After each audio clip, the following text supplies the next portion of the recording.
Les comités départementaux de tourisme Calvados, Essonne, Hauts-de-Seine et le comité régional de tourisme de Normandie vous présentent Cours et Jardins.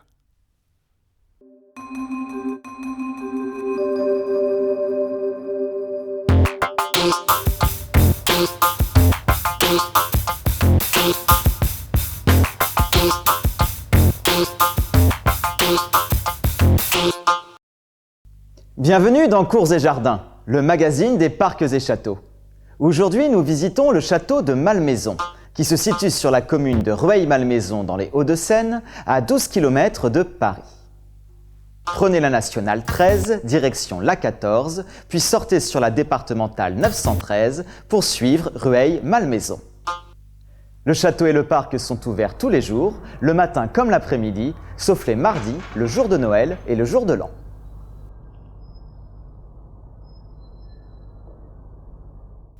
Côté court, c'est en 1799 que Joséphine acquiert le château de Malmaison.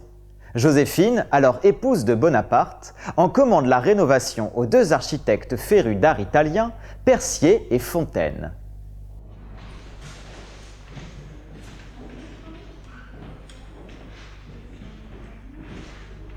À la façade avant du château, ils adjoignent un petit bâtiment en forme de tente, évoquant les fonctions militaires. Sur les deux façades, ils apposent de solides pieds droits, surmontés de sculptures et de vases d'ornement. Leur décor se parachève de deux statues de centaures, reproduction de ceux de la Villa Adriana. Dans les intérieurs, le style antique romain est aussi omniprésent, avec ses colonnes de stuc dans le vestibule, ses motifs pompéiens dans la salle à manger, ses entrecolonnements en acajou dans la bibliothèque.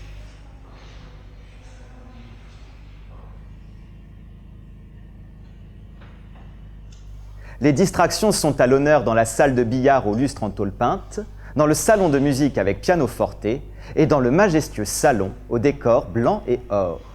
Malmaison devient alors un haut lieu de la politique française. On y décide du Code civil comme de la Légion d'honneur. Le château est aussi connu par les amateurs d'histoire napoléonienne. Des collections présentent, dans les appartements du premier étage, tout ce qui concerne Bonaparte, général et premier consul. Dans la salle d'armes et la salle Marengo, on découvre ses souvenirs personnels, son glaive d'apparat, des bustes et des peintures le représentant.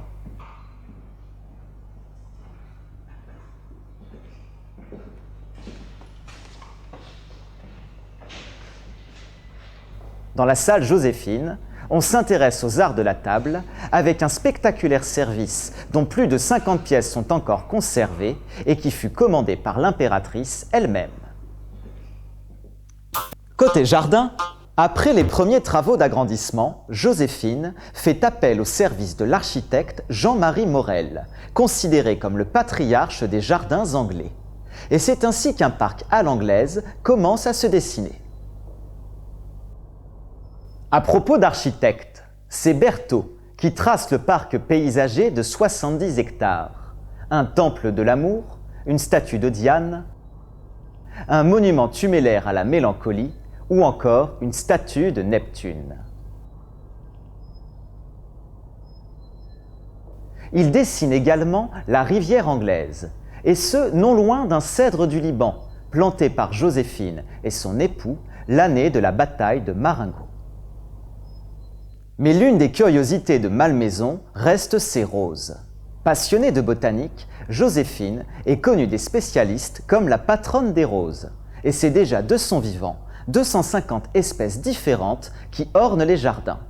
Aujourd'hui, une statue d'Apollon veille sur les rosiers. Classé monument historique et labellisé jardin remarquable, c'est assurément à Joséphine que le lieu doit son âme.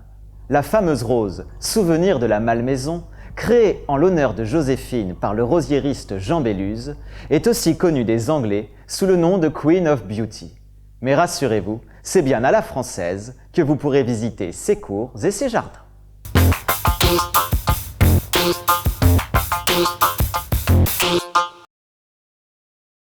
Les comités départementaux de tourisme Calvados, Essonne, Hauts-de-Seine et le comité régional de tourisme de Normandie vous ont présenté Cours et Jardins.